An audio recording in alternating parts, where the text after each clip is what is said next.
The magic pot, जादुई बर्तन।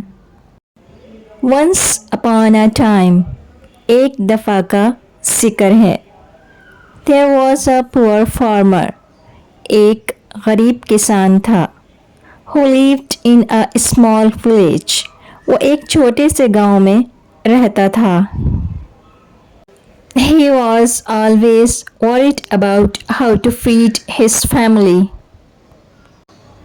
As he didn't have much money, वो हमेशा इस फिक्र में रहता था कि अपने घर वालों का पेट कैसे पाले, क्योंकि उसके पास ज़्यादा पैसे नहीं थे।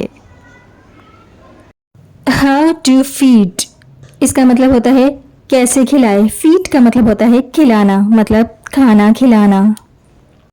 One day, एक दिन, while he was digging in his field, जब वो अपने खेत में खुदाई कर रहा था, he found a magic pot, उसे एक जादुई बर्तन मिला। The pot had a lid, बर्तन में एक ढक्कन था। And when he opened it, और जब उसने उसे खोला, he found that it was empty,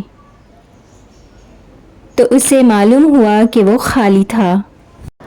While का मतलब होता है जबकि। Digging फर्स्ट फॉर्म के साथ ing लगाई है। डिग का मतलब होता है खोदना, जब ing लग जाती है तो फोर्थ फॉर्म भी बन जाती है और ये नाउन भी बन जाता है। फील्ड का मतलब होता है खेत। फाउंड सेकंड फॉर्म है फाइंड की। फाउंड का मतलब होता है पाना, फाइंड का मतलब पाना, पास्ट में बात हो रही है तो पाया। लिड का मतलब होता है ढक्कन, पतीली वगैरह का ढक्कन। वैन का मतलब होता है कब या फिर जब। ओपेंड ईडी लगा हुआ है, सेकंड फॉर्म है ओपन की, इसका मतलब होता है खोलना, पास्ट में बात हो रही है तो इसका मतलब हुआ खोला। एम्प्टी का मतलब होता है खाली।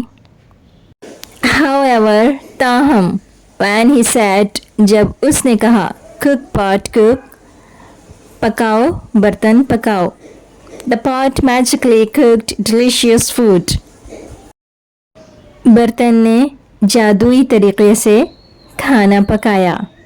That filled itself, जो खुद ही भर गया। The farmer was very happy, किसान बहुत खुश हुआ। And took the pot home to his family, और बर्तन को अपने घर वालों के लिए ले गया। He showed them, उसने उन्हें दिखाया। How the pot worked, कि बर्तन कैसे काम करता है। And how they could have food to eat whenever they wanted, और वो जब चाहें खाने के लिए खाना कैसे हासिल कर सकते हैं। whenever का मतलब होता है जब भी। wanted फर्स्ट फॉर्म वांट है, सेकंड फॉर्म वांटेड है और थर्ड फॉर्म भी वांटेड है, चाहना। और वांटेड सेकंड फॉर्म चाहा। तो फैमिली वॉज ओवरजॉयड, ख़ानदान बहुत खुश था। And ate delicious meals from the pot every day, और हर रोज़ बर्तन से लजीज खाना खाता था। They were no longer hungry, अब वो भूखे नहीं थे। The farmer didn't have to worry about how to feed his family anymore,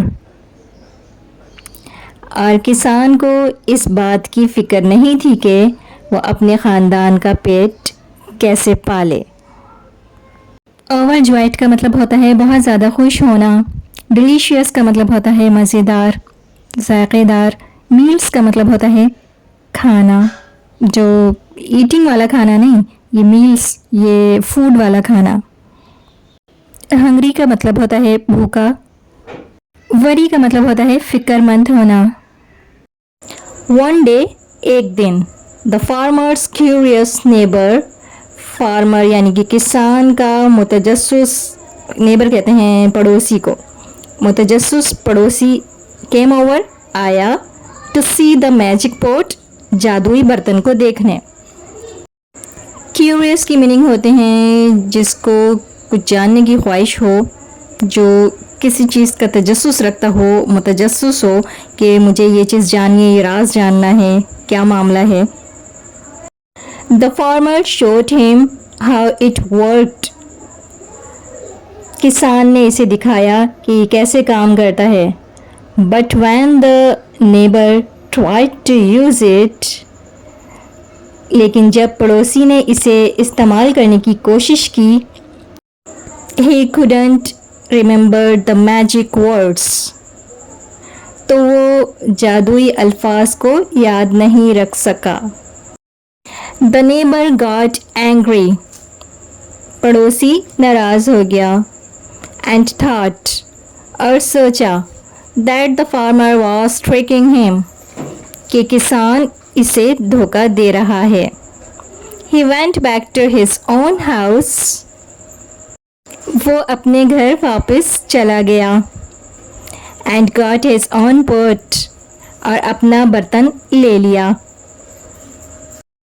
when he said, जब उसने कहा, कुक पॉट कुक, पकाओ बर्तन पकाओ, नथिंग हैपेंड, कुछ नहीं हुआ। The neighbour then realised that he had been foolish and greedy to want the magic pot for himself.